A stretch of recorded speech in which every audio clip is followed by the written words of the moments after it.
Hello, future doctors. Welcome to your channel NEET motivation. Second topic है अपना जैव प्रौद्योगिकी सिद्धांत एवं प्रक्रम का। ये सेकेंड डीपीपी सॉल्यूशन कर रहे हैं अपन। फर्स्ट डीपीपी कर चुके हैं इससे पहले वाले वीडियो में। इससे मिनिमम 4 से 5 क्वेश्चन नीट में आते हैं, हर बार आते ही हैं।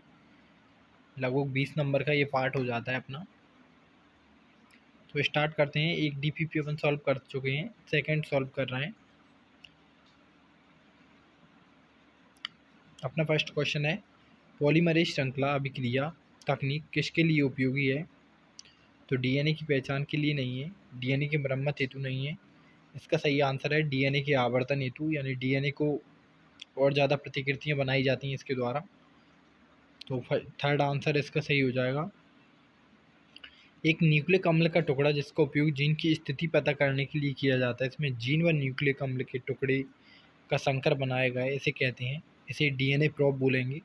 सेकेंड आंसर सही हो जाएगा। टेक पॉलीमरेज जिसका उपयोग डीएनए के आवर्धन के लिए किया जाता है, किससे संबंधित है? टेक पॉलीमरेज एक थर्मोस्टेबल डीएनए पॉलीमरेज है जो पीसीआर तकनीकी में यूज़ होता है पॉलीमरेज चेन रिएक्शन में।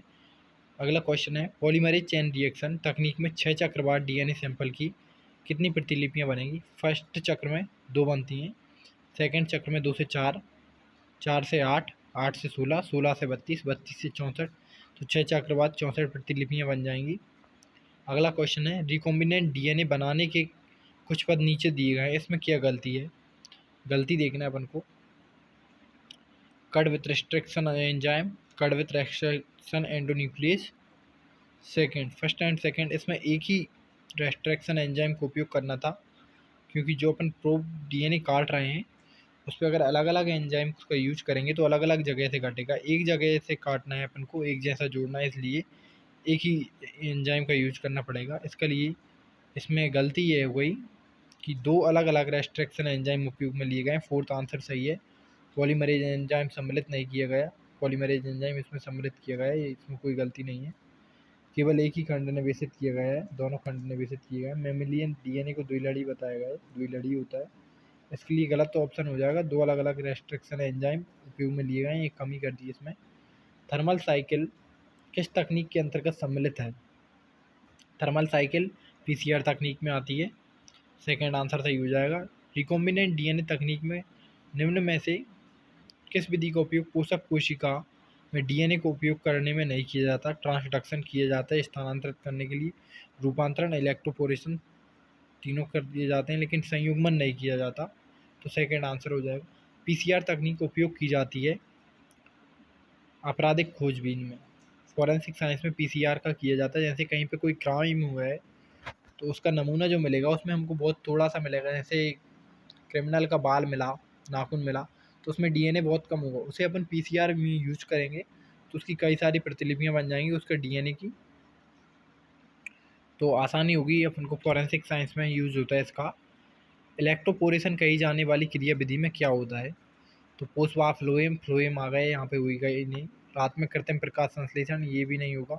जीन निर्मित झिल्लियों को भीतर प्रवेश कराने हेतु कोशिका झिल्लियों में अस्थायी छिद्र बनाना, बिल्कुल सही है।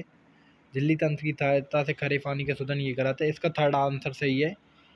निम्न में से सुमेलित नहीं है, कौन सा जो है वो गलत मिला हुआ है? एग्रोबैक्टीरियम प्लाज्मिड होता है, कॉस्मिड वाहक डीएनए होता है, राइजोबियम असहजीवी एंटो स्त्रीकारक जीवाणु, रंजकहीनता, ऑटोसोमल अप्रभावी जीन, बिल्कुल सही।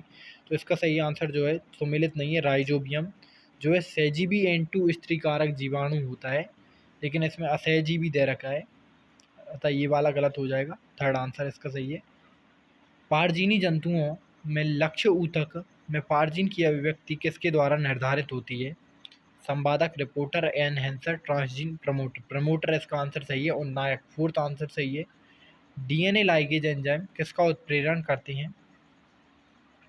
डीएनए सूत्रों को छोटे खंडों में तोड़ना, डीएनए खंडों को जोड़ना। लाइगेज जो एंजाइम होता है खंडों को जोड़ता है, तो सेकंड आंसर सही हो जाएगा। पॉलीमरेज चेन रिएक्शन पीसीआर का कार्य है, अनुवादन, अनुलेखन, डीएनए आवर्धन। पीसीआर ऊपर भी बता चुके हैं, डीएनए आवर्धन डीएनए की कई प्रतिकृतियां बनाता है, तो थर्ड आंसर सही होगा। निम्न में से कौन सा पादपों के लिए सबसे अच्छा आनुवांशिक वाहक है? तो पादपों के लिए तो एग्रोबैक्टीरियम ट्यूबरक्लिफेसियन टीमियाई प्लाज्मिड, तो सेकंड आंसर सही हो जाएगा। कौन सा एंजाइम डीएनए खंडों को जोड़ता है? टर्मिनेज, एंडोन्यूक्लियस, लाइगेज, ऊपर भी बता चुके हैं। लाइगेज एंजाइम डीएनए खंडों को जोड़ता है।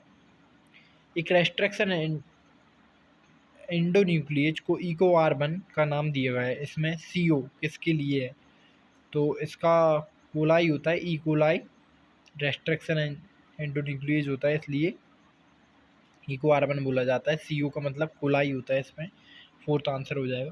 पीसीआर तापमान द्वारा नियंत्रित 3 विशिष्ट पदों में पूरा होता है, इसका क्रम है denaturation, annealing, translation. First answer सही है इसका। पहले विकृतीकरण होता है, फिर एनेलिंग ताप होता है, फिर उसके बाद प्रसार होता है। ताप स्थायी एंजाइम टैक पॉलीमरेज पीएफयू को ताप प्रतिरोधी जीवाणु से प्राप्त किए गए हैं, वे हैं प्रतिबंधन एंडोन्यूक्लियस। थर्ड आंसर सही हुआ। आणविक कैंची शब्द नहीं, जो 18 क्वेश्चन है, टैक पॉलीमरेज जो कि ताप प्रतिरोधी जीवाणु से प्राप्त किए गए हैं। आरएनए पॉलीमरेज, डीएनए पॉलीमरेज, तो आरएनए पॉलीमरेज नहीं होता, इसका डीएनए पॉलीमरेज आंसर सही है। तो सेकंड आंसर सही होगा, थोड़ी मिस्टेक हो गई थी। अगला क्वेश्चन है, आणविक कैंची शब्द सामान्यतः किससे संबंधित है? DNA polymerase. आणविक कैंची जो बोला जाता है प्रतिबंधन एंडोन्यूक्लियस एंजाइम को बोला जाता है। थर्ड आंसर सही है। पीसीआर तकनीक में डीएनए खंड को अरबों गुना प्रतिकृत किया जा सकता है। यह पुनरावृत्त प्रतिकरण किस एंजाइम द्वारा किया जाता है? तो टैक पॉलीमरेज पीसीआर में यूज होता है, तो सेकंड आंसर सही है। पीसीआर में उपयोग किए जाने वाले डीएनए पॉलीमरेज से संबंधित कौन सा कथन सही है? इसे एक वायरस से पृथक्कृत किया गया है, यह उच्च ताप पर क्रियाशील बना रहता है। सेकंड आंसर सही है, उच्च ताप पर क्रियाशील बना रहता है, लगभग 96 डिग्री सेल्सियस तक। नीचे दिए जा रहे चित्र में पॉलीमरेज चेन रिएक्शन पीसीआर के 3 चरण एबीसी दिखाए गए हैं, निम्न में से किस एक चरण का निरूपण सही पहचाना गया है? परिवर्तन किए जाने वाला क्षेत्र सी को देखते हैं। ताप स्थायी डीएनए पॉलीमरेज की उपस्थिति में विस्तारण, बिल्कुल सही है। ए प्राइमरों के 2 सेटों का एनालिनन, गलत है। बी लगभग 98 डिग्री सेल्सियस, नहीं 98 डिग्री नहीं, 56 डिग्री सेल्सियस होगा।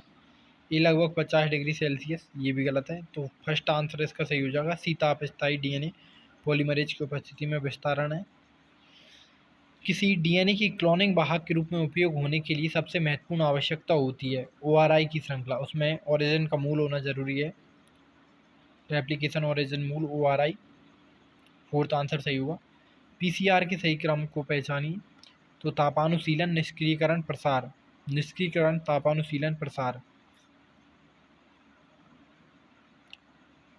तो इसका थर्ड आंसर सही हो जाएगा, निष्क्रियकरण, तापानुशीलन, प्रसार। इनमें से किसकी पीसीआर में आवश्यकता नहीं होती? DNA primer, DNA template, RNA primer. RNA की कोई आवश्यकता नहीं होती पीसीआर में, तो आरएनए प्राइमर थर्ड आंसर इसका सही हो जाएगा। ओके, थैंक यू दोस्तों। ये वीडियो कैसी लगी कमेंट में ज़रूर बताएं। चैनल पे नए हैं, चैनल को सब्सक्राइब करें, वीडियो को लाइक करें। धन्यवाद, थैंक यू।